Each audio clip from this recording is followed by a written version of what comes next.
So, welcome everybody to another one of our coaching conversations. Loy and I are going to be sharing the duties for this presentation. And a little bit of it is going to piggyback on what we talked about last week when we were talking about the fitness of kids coming back to play and also just what's going on in their head and how they're coping with the situation as they come back to play. A few weeks ago, we conducted some interviews, if you want to call it that, with several players and just got some feedback and saw what was going on in their life and see how they're dealing, what are they doing with the fitness aspect of the game and just ultimately how they're coping. So what we'd like to do is share the videos and just see what kind of connections we can make and think about all the coaching conversations we've had along the way and just make sure we're going down a good path as we get closer to that opportunity of putting more players on the field at any given time. So the first video is some discussions about players and their how they're managing their fitness levels. Lloyd, can you show that first one? Yeah, sure. It will be a pleasure. I gotta go into the apps. First video. Here we go.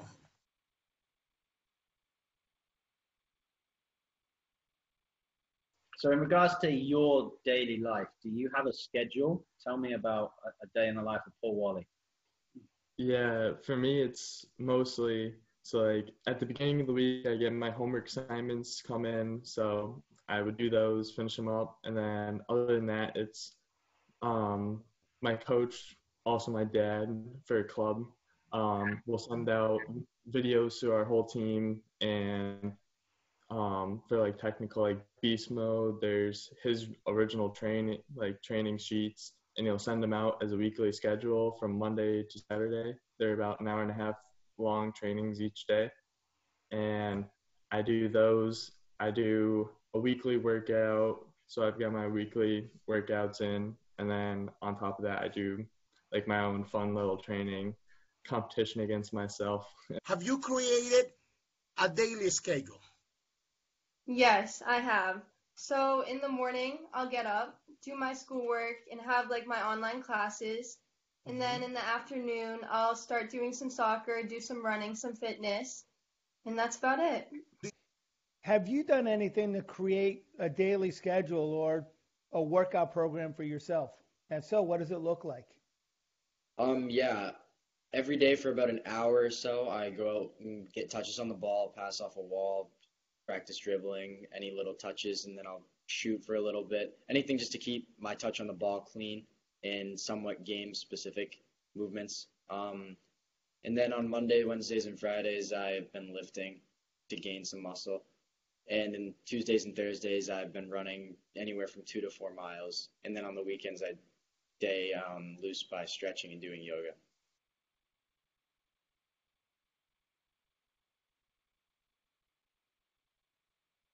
And we're going to just go with an open mic, so feel free to jump in if you want, or if you want to type something into the chat, that would be great also.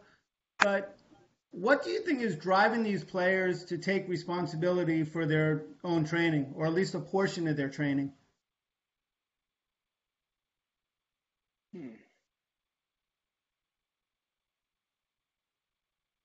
I'd say they enjoy the game. They want to be able to play the way that it's fun when they can play well. That's my observation. I think there's kind of like a little crossover. They know what it takes to play their best, and they're trying to get themselves there. Yeah, I agree.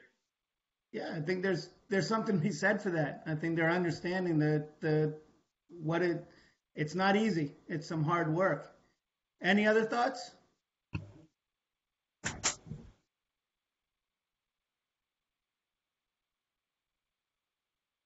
Chris, since you were in there with your son, I'm going to do what I did to your son.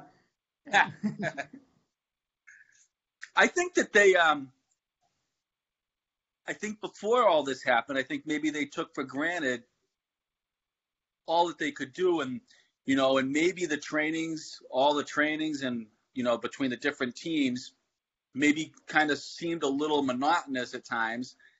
And now they realize that when you don't have it, you realize it's almost like rejuvenated, I think, my son. I think it made him realize how much he actually loves to play. And now he can't wait. He's dying to get on the field. But does he love to train? He's always loved.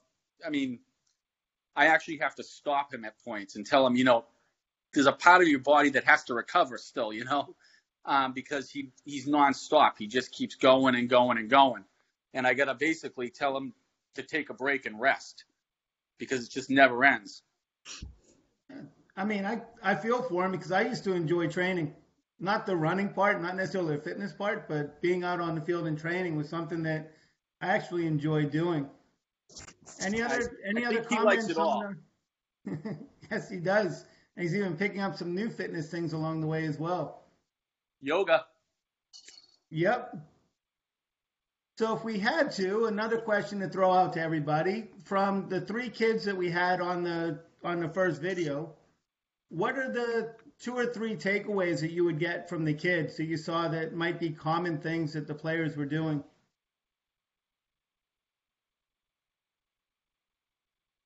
Routine. They really seemed self-disciplined to be able to go out there and just do stuff. I mean, go out and do things. Yeah, when nobody's specifically telling them to do that. Right. Yep. Anything else that anyone like to share with that? I think there was some diversity in what they were doing. It wasn't just juggling or smashing a ball against the wall. It was a diversity. It was strength. It was stretching. It was technical. It was all this. It was a good diversity, a good mix of different activities. Yeah, I think the common areas, I think all 3 of them said that they were doing some sort of running. But then I think it started breaking up into their personal training sessions from that point. So thanks for that, Scott. Mm-hmm. Well, we're going to watch another video, another short clip on some different players, and we'll just see what kind of, just try to make a comparison with it. So, Lloyd, can you play the second video, please? Sure.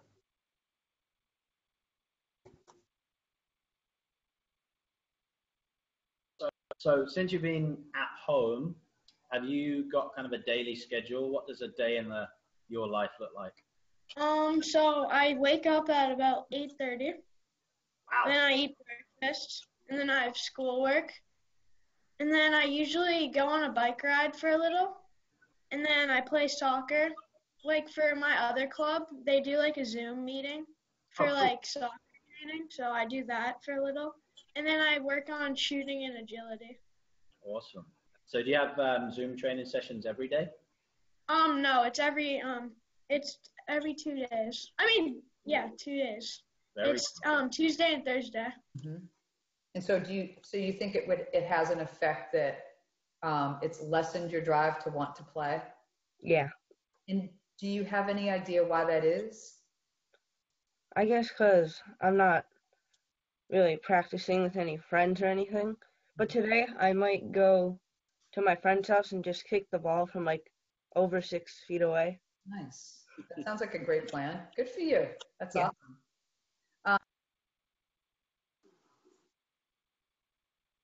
So the kids that we look at, and the first group was more high school age, and the second group was middle school age. But besides their physical age, were there any differences, in how they responded to what their fitness work was or fitness regimens were? I would say that maybe it wasn't so much on the first guy that was on the first kid that was on there wasn't so much as soccer specific, I guess. It was, I'm going to go ride my bike. So it's a different way to do it. You know what I mean? It's not, I'm trying to run 2 to 4 miles. He's like, I'm going to go ride my bike, probably ride with a few friends. It just seems like the first thing I noticed was the difference in the ages. And I think their mentality can be different when they're a little bit younger compared to when they're getting a little bit older, and maybe, as you know, start looking at colleges and letting that get to them. And, you know, now they're sitting there going, for my kid, for example, going to be a junior, and he's worried about potentially not having a high school season. You know, they have different worries, I think, at the different ages. So would you say that the older players were training with the vision of the future, and the young kids were kind of training for the game? Yeah, it kind of felt like that to me, yeah. And I'm kind of throwing words in your mouth, but when I was watching the videos, it's kind of one of the takeaways that I took from it, from listening to the children, is the first group tended to understand that you just have to train to be a soccer player, whereas the second group, there almost had to be a connection to something that was the driving force that was trying to get them to work. So it'd be more play-like as opposed to train-like. Yeah. Yep. Agreed. Thanks, Chris. Any other comments from anyone else?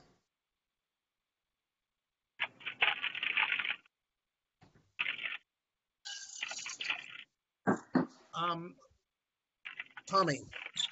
Yes, Lloyd. We have a question here, and this is a question for everybody, somebody to answer. What do they think got them to the point? What do the coaches think that got the kids to the point that they are in the interview?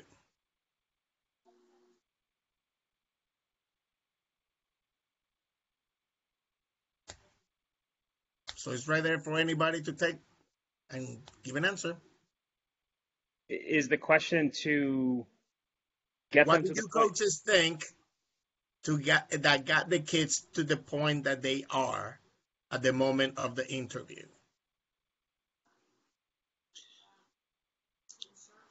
I think it. Oh, I'm sorry. Yes, Chris.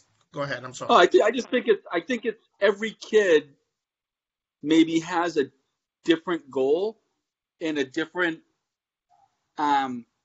something different that they're getting out of the game. That they, you know, I'm sure they all love the game, but I think the goals, the ambition, the drive. The younger kids, maybe it like one of the younger kids was more of a.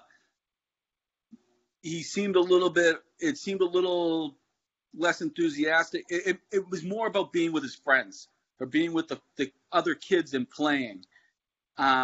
Whereas you get older, as not so good this might sound, I think it becomes, as an older kid, you start thinking more individually about what your specific goals are. Whereas when you're younger, you're playing, it's about being with your friends and your teammates. And as you get older, you start saying, all right, this starts to become a separation of sorts between kids that are there having fun and, you know, don't maybe plan on trying to play in high school or even college, whereas you got some kids that are trying to go to higher levels all the time, and they, you know, they have more of a driven attitude towards it. So I think it's just what you are trying to get out of playing is what I think maybe differentiates the kids a little bit. The younger kids are about having a good time with their friends and playing. Older kids love being with their teammates, but they also are looking more ahead to see what they can get out of it. Sure. And I think Mike Borislow made a comment about fun, enjoyment, and passion. And I'm going to ask him to chime in and see if he's relating that to the older or the younger or both. I think it goes across the board, is that no matter what your age is that, you know, I've always said to a parent, they said, my child is a soccer nut. They just love the game. They love the game. And I think I shared this in one of our chats a while ago in other conversations, is that I said, okay, well, how many dents do you have in your garage door? Because no parent tells their child to go kick the ball against the garage until you break it. that they want to get out and they want to play. They enjoy the sport. It's fun for them. So during this, listening to these kids so far and being able to have watched all of the videos, but I think really what it comes down to quite a bit is that this isolation, this separation, from friends and such, is quite frankly, I think the game is bringing them a release that they have, and so that's given them balance.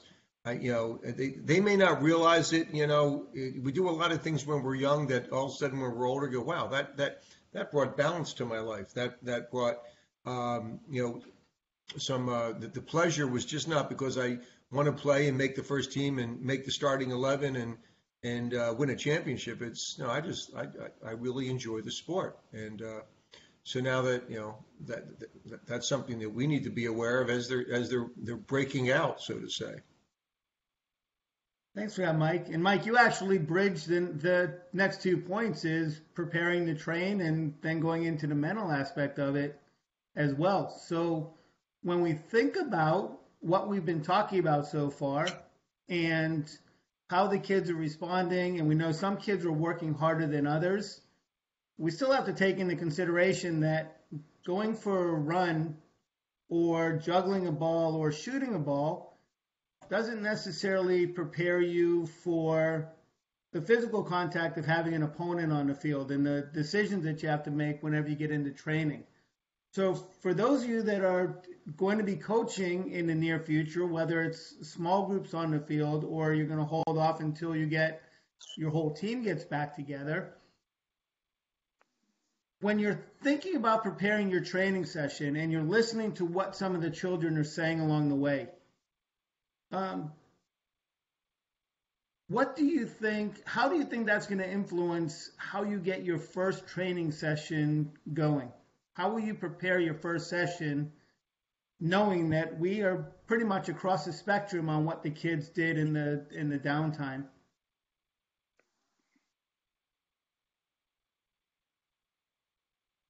Well, I think you have to really set your expectations. I hate to say it this way, low at the beginning.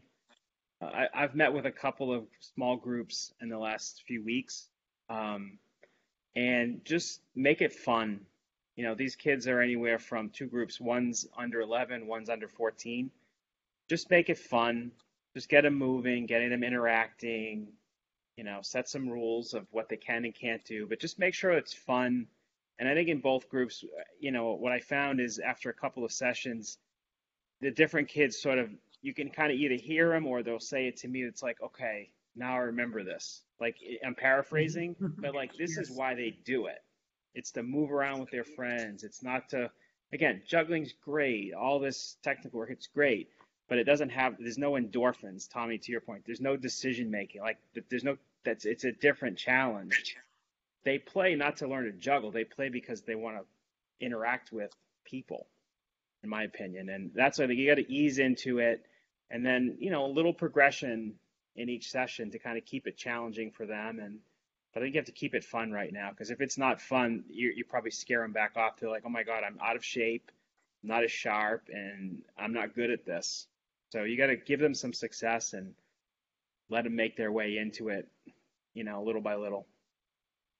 Sure, this might encapsulate it a little bit. I'm going to throw out, for those of you who remember Mike Tyson, do you remember his interview when they said, everybody thinks they're a good fighter until what happens? Get punched in the face. You get punched in the face. So it's kind of like that in a soccer game, that until you have that person who bumps you or gets in on the challenge, you're not really back into the swing of things and back into the game. So thanks for that, Scott. It's a good point, that start off slow and then see how we can build it from there. Any other thoughts from our coaches that are going to be stepping out on the field? I have a question from Dan Rudolph. How do we make it fun without playing?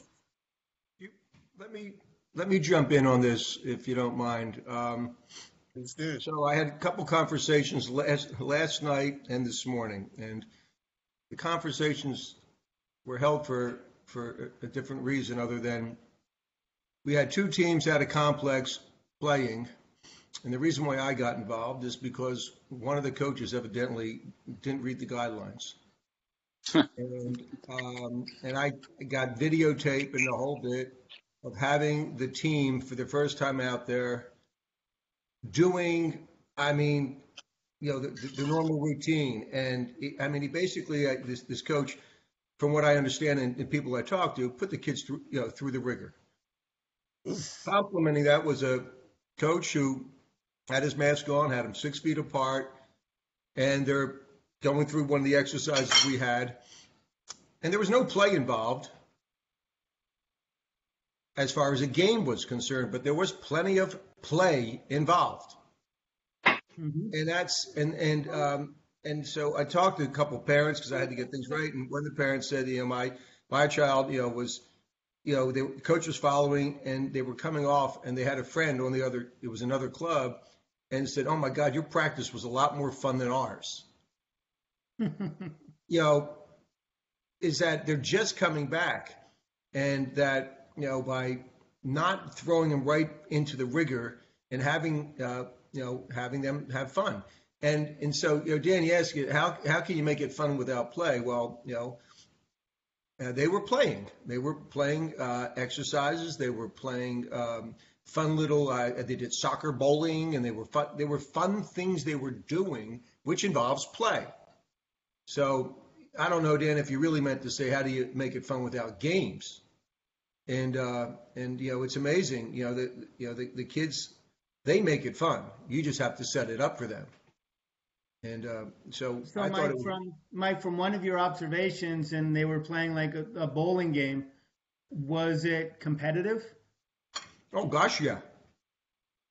Oh yeah, the parent, they said they had the balls queued up on cones like pins, and that they were, that they each had their own bowling alley because they couldn't be near each other, and they had to pass the ball to knock the balls off, run back, dribble it back, pass it down. And they were cheering and they were screaming, they were yelling, and they just, and hooping and hollering. And the other kids, wherever they were in these line drills and, virtually touching each other. And the coach was yelling at them. And so, it just, to me, it's like, wow, it's, that's how you break the kids back into the game is to have fun activities. Sure. So all of our backyard games are getting their full use out on our fields. Mm-hmm. Perfect. I actually saw some kids in our neighborhood playing the soccer bocce, which I kind of introduced to them, and they were just sitting in their front yard playing it. And two brothers, so it's going to be competitive, and both high school age. So the games, when they're competing, that tends to be fun, and competing doesn't have to involve collision or contact. It's just competing, and somebody's trying to do better than somebody else on the field. So I think that for a lot of kids is fun. Just being out on the field and being able to compete for something is something that they enjoy doing. So last thing before I flip it over is, and I think Scott, you hinted towards this, is we have to ease into our training and not just treat it like the old school high school football soccer mentality of let's make them run until they vomit and then we'll get them fit. When we have to recognize that even if they have been working, we still have to ease them into it, make sure they're getting their work and getting their rest and setting up their activities that are going to be engaging, still keeping up with the guidelines, but still be challenging, and try to get it in a way that we could get them moving more. So, Dan, I hope that helps a little bit more with it also, is just keeping them active, keeping them involved, letting them work, but also recognize it may take a little bit more time to get them back to where they were at the last part. So we go through we've talked about the physical part of it, and as we said, we have to be somewhat cautious going forward because no, they're not fit. Even if they've been training, there's still some steps they have to take.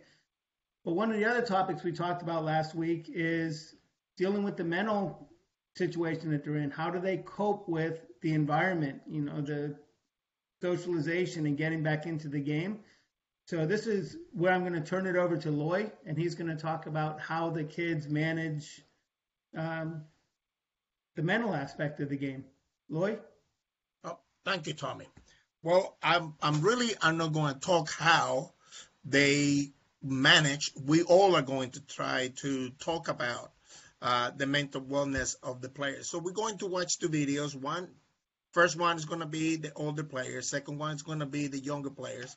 Coaches, what I would like you to pay attention to not only what they say, but their demeanor, how they're saying it, facial expression, etc., etc. So that way, then we can talk about what type of demeanor does they have. How does that demeanor can tell us about how they are feeling at that moment psychologically. Okay, so why don't we go to the first video right now? Let me go and get it.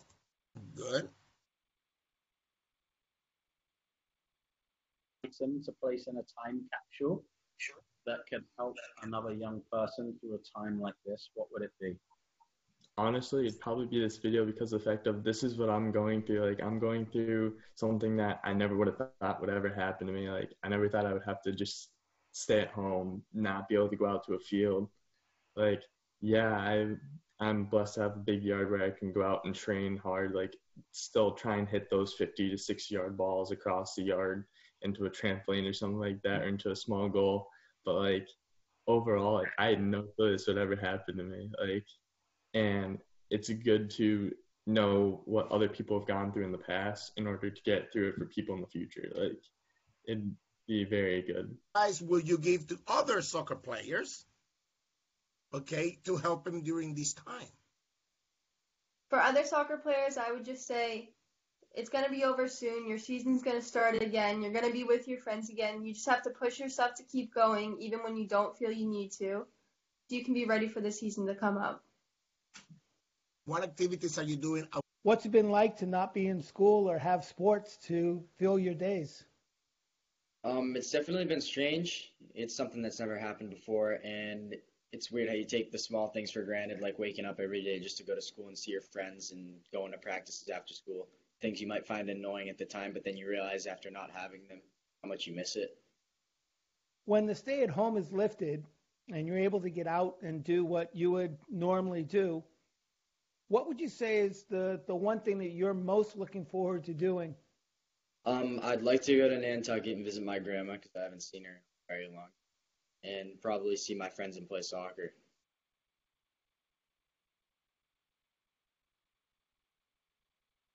Okay, so now that we have watched that video, so what do you think? What is the demeanors of these players? In your opinion, how do they feel? What can you gather from the video about the mental well-being at the moment?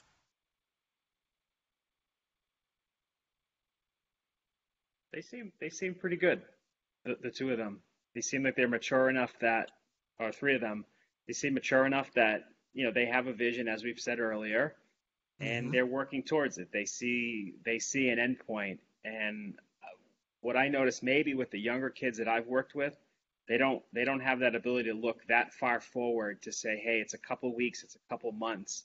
Like, they're like today, tomorrow. And I think maybe that the one younger boy earlier, maybe as an example of it, he looked down.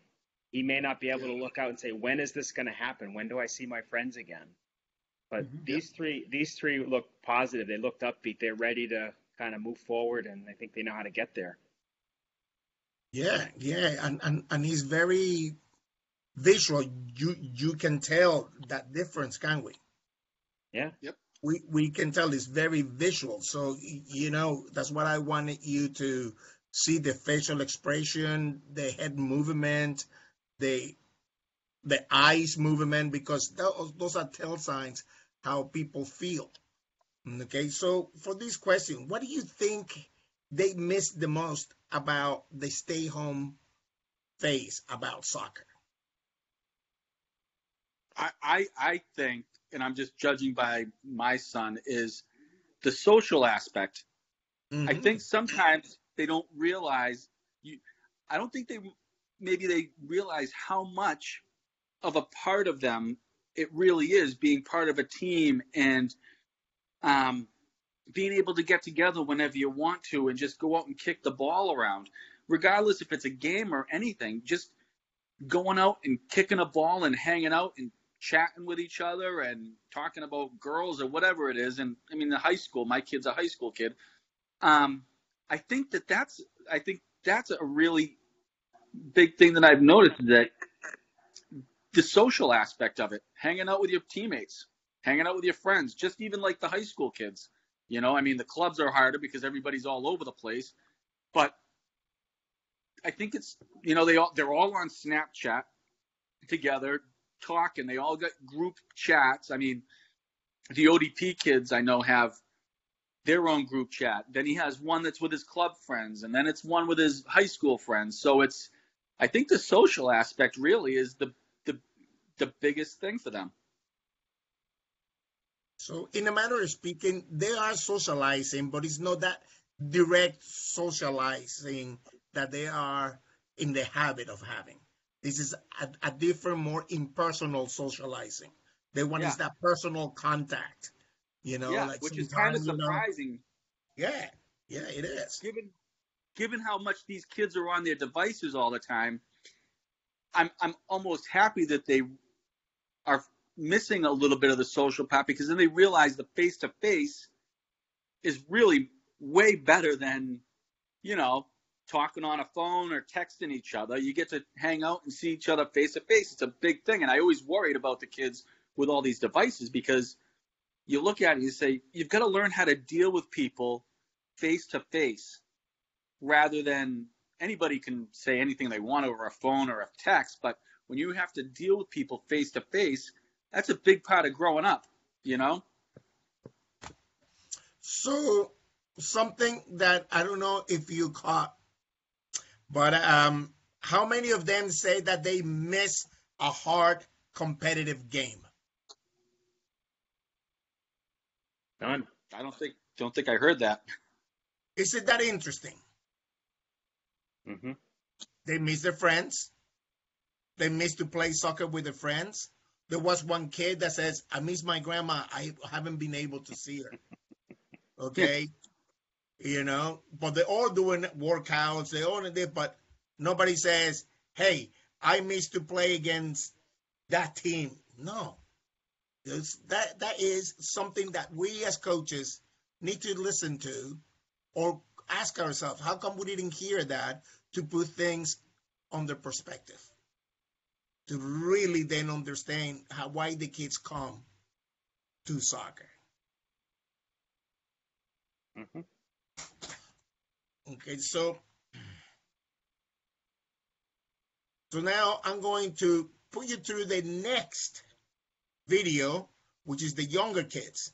Once again, I want you to take a look at their demeanor, at their voice, the facial expressions, and then let's see what are the differences and similarities. Okay, so let me go and get the video and play it for you guys.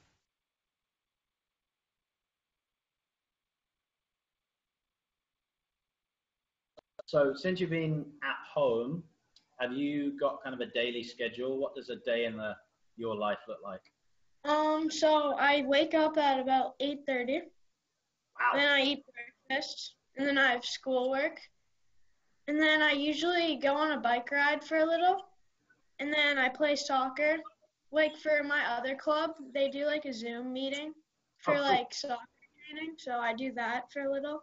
And then I work on shooting and agility. Awesome. So do you have Zoom training sessions every day? No, it's every 2 days. I mean, yeah, 2 days.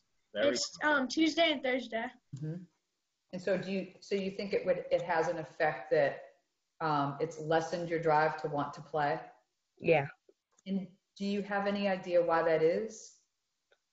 I guess because I'm not really practicing with any friends or anything. But today I might go to my friend's house and just kick the ball from like over 6 feet away. Nice. That sounds like a great plan. Good for you. That's awesome.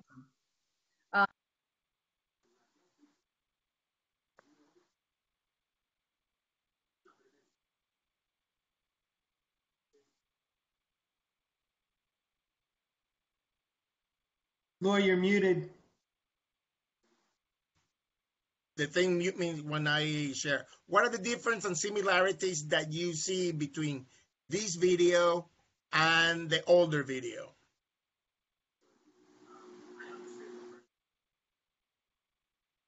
I don't think there's much similarity between the two. I think that I think personally the age plays a big factor. I think that the younger kids are young, and I don't think that they can. I don't know if they. I think it's tougher on younger kids than the older kids.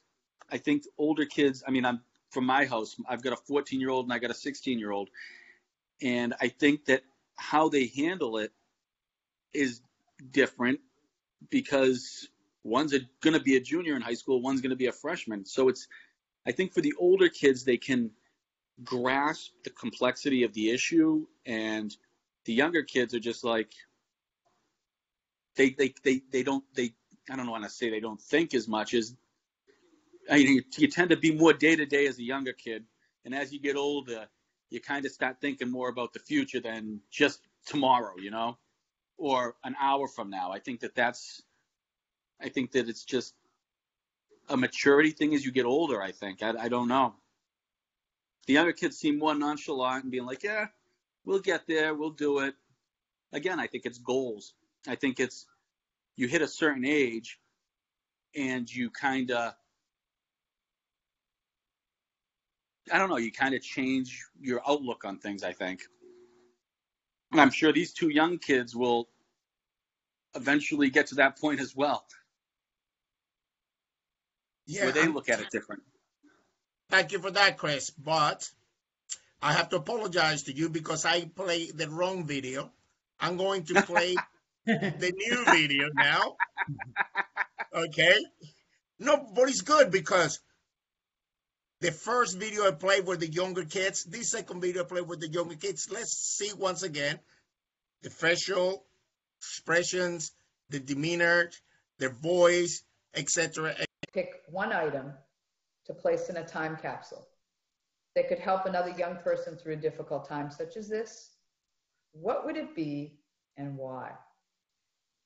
I think the item that I would put in a time capsule to represent this time. So me and my siblings have been trying a lot to stay active and stay healthy, along with having just fun in this dark time. Yeah.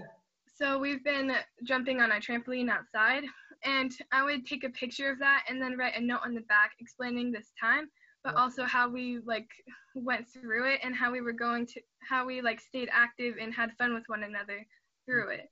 That's great. Anything you'd like to share that is on your mind, in your heart, in your gut?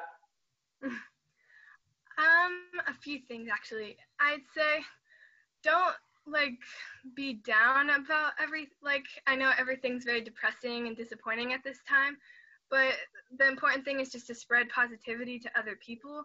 Mm-hmm. And just even though it's a very stressful time and a lot of people are going through terrible things, just staying positive and knowing that we'll soon get through this, I think could just having that mindset could just really help people. Has there been anything in the past few weeks that you've seen or heard that has inspired you? My grandmother. Can you talk a little bit about her? She works with COVID patients. Really? And is she a nurse? Yeah. Doctor? Nice. And have you been worried about her when she goes off to work every day? Mm-hmm. And do you communicate with her on a regular basis? Yeah. Anything you'd like to share that might be going through your mind that would help us to understand a child athlete your age who is not able to go to school and is away from sports due to a virus that is across the globe? I would just say stay healthy. Mm-hmm. And since it's COVID-19, you're going to be staying inside a lot more. So just don't eat junk food.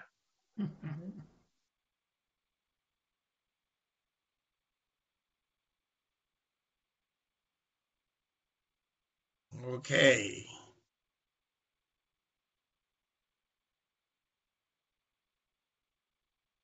So somehow here, I cannot get myself back. Well, Lloyd, while you're doing that, there's a comment from John Viola who is talking about some of these players that aren't just gung-ho in the soccer seem to get neglected. John, do you want to unmute yourself and share, what that environment looks like and how you manage it?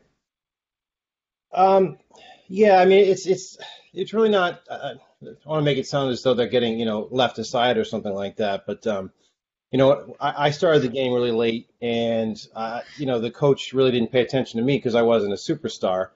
And now that I'm much more involved in it, my own daughter started late, and she's not really a superstar either. And I think a lot of the organizations and coach, I don't know, say like the age group captains and stuff, they all focus on the A team and the B team, and everybody else is kind of left over as scraps.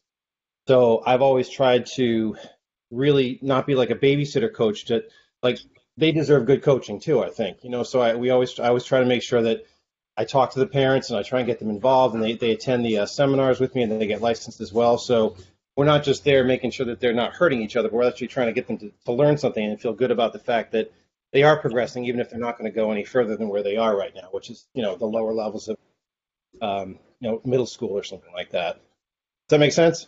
That makes a ton of sense. You're actually a champion for some of those players that are exactly what you said, may not be the first team players, but just enjoy the game. And why can't you enjoy the game even if you don't want to be a world-class player, you just want to play for fun? Right. Right. I'd love to see that somewhere down the line they still play in college or something like that, like in, intramurals or something like that, or come back in the spring when it's, when they're in high school and they get to play some of the Bays leagues or something like that, where it's not super competitive and they're still just kicking the ball around because they made a lot of friends and had some good memories. That'd be great if this is a game they could have for life. So the good thing about soccer is that there is always a level for any of us to play at. When I live in another state, a friend of mine that was about 65 years old, he was playing with the veteran league, and the average age was about 63 years old. And I mean, they thought that they were running, but the kids were saying they're just walking. And let me tell you something, there were some good players there. Okay, but and in Christmas, I go to the villages, and everybody who plays there is over 60 something. And there's some ex-good players that were good. So, that taught me that there is always a level for you to play, even if you were just a town player when you were young. So now that we saw all these videos about, the players talking about the fitness level or the mental wellness, what have we learned? What we learned that could help us out in our next training session, perhaps tomorrow or next week? What have we learned that we must try to do that will help us out to have a more positive learning session? Take it slow and let the kids get back in the feel of things. I mean, just being on the field alone to me for kids now is going to be the best thing in the world. I don't think you have to hammer them. I think that let them get in the swing of things. Let them get the feel back. Let them get, be able to talk a little bit to get reacquainted with their friends that they haven't been able to see in who knows how long, depending on when your last training session was. I think that let them build that camaraderie back. I think you're going to have, at least from my kids' age group, you're going to have a lot of kids that are hungry and can't wait to just jump on a field. So maybe you take it nice and easy and just, hey, I mean, hell, the coaches got to get back into it too. They haven't done it in a long time. So all of us can just, all the coaches and the players can kind of just ease into it and have some fun and, be thankful that they can be out there again. Good, thank you. So, Dan Rudolph, if you are there, what do you make of being creative to make it fun? How will you do that in your next training session? Well, my situation is that I'm not going back to my club this summer. I'm doing chemo all summer, but I'm going back in September. So I don't know what the player restrictions are going to be in September. I don't know what the COVID-19 restrictions are going to be, but if it's still social distancing, I'm going to prepare. I'm going to go on the MYSA website. I'm going to talk to colleagues and just I'll do whatever it takes to make it fun and soccer bocce. I'll look at the backyard games video or PDF on the website and just make it work. Good. So that is great. Yes, we do have several lesson plans in there to make it fun, like the backyard games. Like Mike Borslow was talking about, they were playing bowling, and even though they were in their own lane, they were competing with each other. So as long as they're competing with a soccer ball at their feet, they're going to have fun. Thank you very much for that, Dan. So now, what I want you is to understand that what do we really need to be aware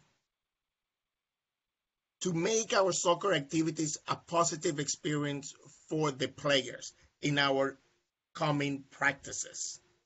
I would like to have maybe one or two examples if somebody will volunteer. So what do we need to be aware of in order to create or make the training more interesting, a more positive experience for the players? You can speak. It's an open microphone. Well, I can tell you what I've done in the handful of times I've met with some kids recently is the first thing we do is I kind of tell them up front, like, here's the guidelines we're all going to follow. Very simple. They all understand it. I show them what the plan is, see if they have questions, see if they want to change anything. But I think the key thing now is give them the flexibility. This isn't about me trying to teach them to win a game. It's just like, here's the plan. Does this look fun? Does this look challenging? And sometimes we change it. If they want to change it, we change it. And if we get halfway through and they're like, this is not so fun. Okay, what's next? Just kind of roll with it. You're there to like re-enter them into society, so to speak. Just be flexible, make sure they follow the rules, and everybody goes home happy, healthy, and come back another day, and maybe you progress a little bit more the next time if that's what they want. I think just keep it simple for now. Fantastic, Scott. I especially like the part that you say, hey, these are the guidelines. So they already know that it is not you, it's somebody else above all of us saying, this is what we have to do. You perhaps share the plan with them and they say, yeah, we're going to give it a try. And then I like the way how you say that you are flexible. If you see that for whatever reason it's a little bit difficult for them or it's not having the enjoyment factor that you want, then you just move on to something else. And the kids seem to be liking that because you are giving them a say into whatever they are doing. So you also are making them in charge in a way. Hey, coach, can we do something else? Why not? So it's their practice. You just happen to be the manager of it. Right. But at the moment, you're just trying to re-enter them into the game. Yep. And that's fantastic. Hey, Loy, if I may. Yes, you may, please. Thank you. Loy, I think part of it too, it might depend on the age group that you coach. Like for example, I coach second grade girls in an academy environment. So my envisionment would be returning to play after COVID-19. I anticipate that once we're back to training, I think that they're going to come out with all the energy in the world. They're just little, they're much younger kids. And I anticipate that myself being an administrator and the adult is going to be trying really hard to hold back trying to turn it into a medical experiment and, being so freaked out and nervous about washing their hands and, being afraid for them to have fun and trying to not be a dead stop to the fun part for the kids because these are just little kids and they're just going to go for it. They're just going to go straight in, and it's going to be their first time out having fun. And as the coach and, the older administrator type of person, not making it into like a, not being the fun police and stopping it at a dead stop because someone touches something the wrong way, if that makes sense. Yeah, yeah, yeah, that is totally true. So now, I want you to think of what considerations do we have to have. Perhaps it's going to be your first practice. Perhaps it's going to be your second practice. We know already that some of them might be not feeling that well, meaning psychologically they still have, some type of concerns. Most of them are not in match fit shape. So what do you think we need to consider as coaches for our next 2, 3, 4, 5 practices?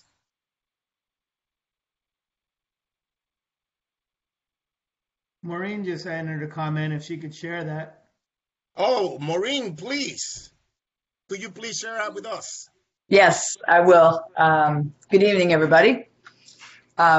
Just a suggestion to set a positive, welcoming environment, allow players to communicate openly with each other and the coach, and allow flexibility within the session to ease any anxiety they may have. So be ready for a little bit more spontaneity and maybe a little bit more disruption and conversation and just communication about stuff, not so much about soccer, but just about life and family and shoes and bags and all kinds of stuff. But just to, try to balance the soccer with other stuff that children might be thinking about. And so that they can support each other through the session, because and it might help the coach ease up too, because they're going to be anxious. They're going to want to do the best for the kids. They want to create a positive environment. So communication and flexibility. Thank you, Maureen. Anybody else? Yeah, I think, Maureen, I absolutely agree with you. It just made me think of something. With these sessions I've been describing, usually one of the things we try to do is we kind of get some kind of older song, like something from the 80s, and pick out like a code word during the session and make it real. I'll give you an example. Like the other day we used, it was a Billy Idol song, Dancing with Myself. And the way that he says the word Tokyo, I had the kids listen to the first part of the song a couple of times, and I got them to pronounce it correctly. And then during the practice, that code word Tokyo was like a code word to like reverse direction. Like if we were working in one way, one of the players would just randomly yell it out, and you had to work back.